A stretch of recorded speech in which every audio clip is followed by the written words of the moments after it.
এক যে ছিল চালাক শিয়াল, নাম তার রেক্স। নিজের চালাকির জন্য তার খুব গর্ব ছিল।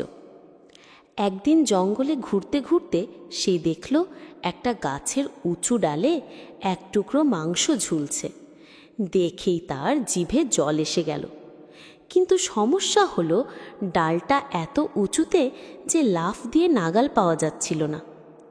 রেক্স এদিক ওদিক তাকিয়ে বুদ্ধি আটতে লাগলো। হঠাৎ তার চোখে পড়ল একদল কাককে।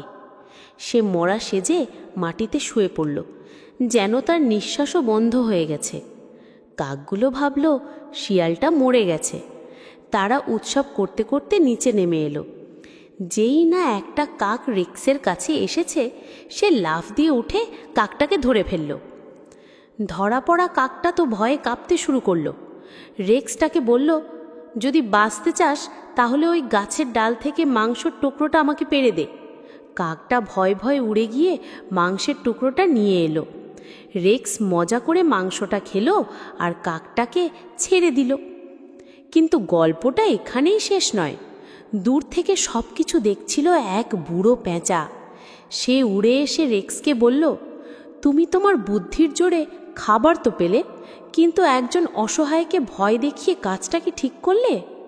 পেঁচার কথাটা শুনে রেক্সের খুব লজ্জা হলো।